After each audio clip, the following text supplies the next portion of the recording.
नमस्कार. Vidya Vikas arts commerce and science college Samudrapur जिल्हा वर्धा द्वारा आयोजित इंटरडिसिप्लिनरी नॅशनल ई कॉन्फरन्समध्ये मी रिसर्च पेपर सादर करतो आहे. ह्युमॅनिटीज शाखेअंतर्गत माझा विषय आहे समाजशास्त्र आणि रिसर्च पेपरचं टायटल आहे महिलांमधील अंधश्रद्धेचा कुटुंबावर होणारा प्रभाव. संशोधक मी वीरेनकुमार भीमराव खोब्रागडे. रिसर्च सेंटर आहे सरदार पटेल महाविद्यालय चंद्रपूर आणि माझे मार्गदर्शक आहेत डॉक्टर रणधीर बी साठे सर, समाजशास्त्र विभाग प्रमुख, सरदार पटेल महाविद्यालय चंद्रपूर. गोषवारा. प्राचीन काळात स्त्रियांना समाजात फारच गौण स्थान होते. तिला अतिशूद्र मानले जात होते. तिच्यावर अनेक बंधने होती. शिक्षणाचा अधिकारही नव्हता. त्यामुळे तिचा भावनिक मानसिक कोंडमारा होत होता. तसेच एकूणच समाजात तिचे शिक्षणाचे प्रमाण कमी होते आणि अशा अनेक कारणांनी स्त्री अंधश्रद्धा होत गेली आणि त्यामुळे या अंधश्रद्धेचे कुटुंबावर दूरगामी परिणाम होत गेले. बीजशब्द आहेत महिला, अंधश्रद्धा आणि कुटुंब. प्रस्तावना. प्राचीन काळी भारतात चातुर्वर्ण्य व्यवस्था होती. त्यात स्त्रिया अतिशूद्र मानल्या जायच्या. त्यामुळे त्यांच्यावर अनेक बंधने होती. मनुस्मृतीमध्ये त्यांना चालीरीती, रूढी, प्रथांच्या साखळदंडांनी करकचून बांधले होते. त्यांना शिक्षणाचा अधिकार नव्हता. पुरुषप्रधान संस्कृतीत त्या भावनिक मानसिक दबलेल्या होत्या आणि या सगळ्या कारणांमुळे स्त्रिया ह्या अंधश्रद्ध होत गेल्या. त्यांच्यामध्ये अंधश्रद्धा रुजत गेली. उद्दिष्टे आहेत महिलांमधील अंधश्रद्धेमुळे कुटुंबावरील होणाऱ्या प्रभावाचे अध्ययन करणे. गृहीतकृत्य. महिलांमधील अंधश्रद्धांचा कुटुंबावर प्रभाव दिसून येतो. विषय विवेचन. अंधश्रद्धेची संकल्पना. मुळात श्रद्धा हा संस्कृत शब्द आहे. श्रद्ध अधिक धा म्हणजे अशी त्याची फोड होते आणि त्यामुळे चांगली धारणा असा त्याचा अर्थ होतो. परंतु श्रद्धेचा जेव्हा अतिरेक झाला तेव्हा अंधश्रद्धा निर्माण होत गेल्या आणि त्यामुळे या अंधश्रद्धांचा परिणाम होत गेला. महिला आणि अंधश्रद्धा. निसर्गतः महिला या जास्त भावनिक असतात. त्यात भारतीय समाजात अनेक बंधने, जाचक, रूढी, प्रथा, परंपरा होत्या. त्यामुळे स्त्रिया एका चौकटीत बांधल्या गेल्या होत्या आणि शिक्षणाचे प्रमाण कमी होते. त्यामुळे अनेक गैरसमज पसरत गेले.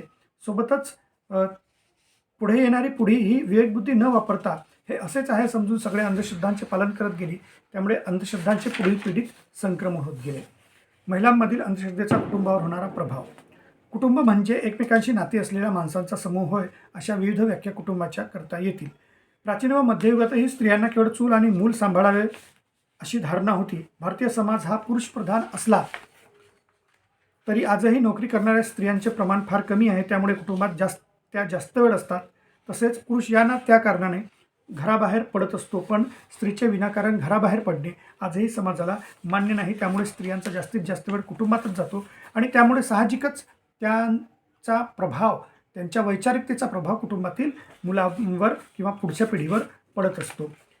त्यासोबतच अंधश्रद्धांच्या बाबतीत पुरुषांना महिलांचं ऐकावं लागते. ते जरी कुटुंब प्रमुख असलं तरी या बाबतीत पुरुषांना त्यांचं ऐकावंच लागते. घरची स्त्री अंधश्रद्धाळू असली की त्याचा घरातील मुलांच्या शिक्षणावर मोठा प्रभाव होतो. कारण अशा घरात वारंवार देव, धर्म, पूजा, अर्चा, कर्मकांड, उपासतापास चालू असते आणि त्यामुळे यातच बराच वेळ जातो. त्यामुळे घरातील शिक्षण घेत असणाऱ्या मुलांची प्रगती होत नाही.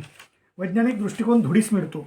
त्याचबरोबर घरामध्ये जर अंधश्रद्धेचं वातावरण असेल आणि स्त्रिया जर त्याच्या आहारी गेल्या असल्या तर कुठल्याही गोष्टीचा कार्यकारण भाव त्या लक्षात घेत नाही आणि त्यामुळे हे जे होत आहे त्यामध्ये अंधश्रद्धा आहे त्यामागे असा त्यांचा विचार असतो. नवस, बुवा बाबाकडे जाणे, देवदेवतांच्या जत्रा या अशामुळे मुलांची शाळेतील उपस्थिती आणि प्रगती सुमार असते. नवीन विचार किंवा पुरोगामी विचार स्वीकारले जात नाहीत. आरोग्यावर प्रभाव. ज्या महिला अंधश्रद्धेच्या आहारी जातात त्या नेहमी उपास-तपास करतात. त्यामुळे त्याचा त्यांच्या आरोग्यावर विपरीत परिणाम होतो आणि त्याचबरोबर घरच्या मंडळींना आरोग्याची समस्या निर्माण झाल्यास अंधश्रद्धेच्या माध्यमातून उपचार केला जातो.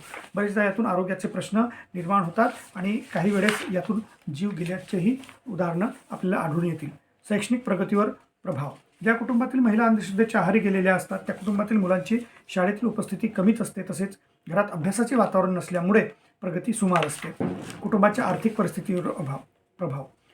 ज्या कुटुंबात महिला अंधश्रद्धा पाळतात त्या अंधश्रद्धेच्या आहारी गेलेल्या असल्याने ते अतिशय दैववादी बनतात आणि घरामध्ये ज्या काही घटना घडत आहेत किंवा आजारपण असेल किंवा काही नैसर्गिक संकट असेल याला काहीतरी कारणीभूत आहे, कोणतीतरी शक्ती कारणीभूत आहे. यामुळे त्या अशा घरात तो पैसा जो आहे तो वेगळ्या पद्धतीवर खर्च होत असतो. मानसिक गुलामगिरी. सोबतच अशा लोकांचं एक वेगळी वैचारिक मानसिक स्थिती निर्माण होते आणि जे काही घडत आहे त्याला ते बुवा बाबा भंदू बाबा यांच्याकडे जाऊन ते उपचार करतात. त्यामुळे ते एक प्रकारच्या मानसिक बनतात. निष्कर्ष एकंदरीत महिलांमधील अंधश्रद्धेचे संपूर्ण कुटुंबावर शैक्षणिक सामाजिक आर्थिक इत्यादी दूरगामी परिणाम झाल्याचे आढळते. यासाठी मी मनोविकारांचा मागोवा, अंधश्रद्धा, दिय, विवेकवाद, त्यानंतर मनोविश्लेषण परिचय, बुवाबाजी बळी स्त्रियांचा, त्यासोबतच anti-superstition.org, त्यानंतर महाराष्ट्र टाइम्स.com अशा पुस्तकांचा मी अभ्यास केलेला आहे. धन्यवाद.